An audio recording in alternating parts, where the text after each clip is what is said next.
అందరికీ నమస్కారం. నేను మీ శిరీష, జనసేన పార్టీ తెలంగాణ. తమ్ముడు బాల్మూర్ వెంకట్ ఏం మాట్లాడుతున్నావు? ఏం బుర్ర పని చేస్తలేదా? సోయలేదా నీకు? ఏం మాట్లాడుతున్నావు పవన్ కళ్యాణ్ గారి గురించి? పరిగెట్టిస్తావా? ఆంధ్రాకి వెళ్ళిపోవాలా?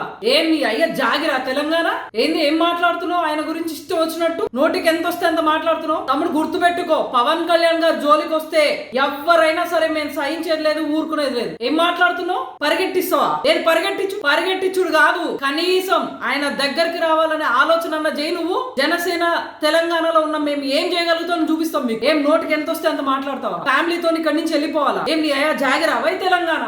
ఏం మాట్లాడుతున్నావు నువ్వు? నోరు అదుపులో పెట్టుకో. మిడిమిడి జ్ఞానం ఏంది? యువత ఊరుకోదా? అరే ఆ యువతను అడ్డు పెట్టుకుని ఏదో సాధించినా వచ్చినావు కదా, ఏం పీకినావు? ఏం చేసావు యువతకు నువ్వు? మీ కాంగ్రెస్ పార్టీ వచ్చింది కదా ప్రభుత్వంలో, 2 ఏళ్ళు అవుతుంది కదా. ఏం జాబ్ నోటిఫికేషన్లు ఇప్పించినావు? ఎన్ని జాబ్ పోస్టింగ్లు ఇప్పించినావు? యువత కోసం ఏం నిలబడినావు? అరే మీ కళ్ళబొల్లి మాటలు ఇన్నుడు యువత ఎప్పుడు మర్చిపోయిందిరా బాబు. దయచేసి ఎవరో మీ వెనకాల ఉన్నారు, యువత అంతా నీ వెనకాల ఉన్నదని పిచ్చి ఆలోచనకు పోకు. తమ్ముడా చెప్తున్నా, ఇంకొకసారి ఆయన క్షమాపణ చెప్పుడు కాదు, నువ్వు వెంటనే పవన్ కళ్యాణ్ గారికి క్షమాపణ చెప్పకపోతే పరిణామాలు తీవ్రంగా ఉంటాయి. గుర్తుపెట్టుకో. ఊరుకునేది లేదు ఇక్కడ, ఊరుకునేటోళ్ళు ఎవరు లేరు. కబడ్దార్ బిడ్డ, నోరు జర అదుపులో పెట్టుకుని మాట్లాడు. ఎంతలో మాట్లాడాలో అంతలోనే మాట్లాడు. ఆయన నీ లెక్క ఆలకాలు నీలకాలు పట్టుకుని పదవులు తెచ్చుకోలే. 100% స్ట్రైక్ రేట్ తో ఉప ముఖ్యమంత్రి అయిండు. తమ్ముడు నోరు అదుపులో పెట్టుకో. ఉన్న పలంగా నీ మాటలు వెనక్కి తీసుకుని పవన్ కళ్యాణ్ గారికి క్షమాపణ చెప్పలే అనుకో, పరిణామాలు తీవ్రంగా ఉంటాయి. ఆల్రెడీ మీ కాంగ్రెస్ ప్రభుత్వాన్ని తరిమి కొడతారు ప్రజలు జనాల్లో పోతే. అందుకే నువ్వు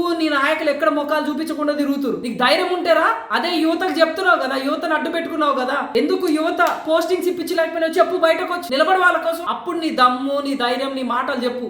ఊకే మైక్ ఉంది కదా అని కథలు చెప్పకు.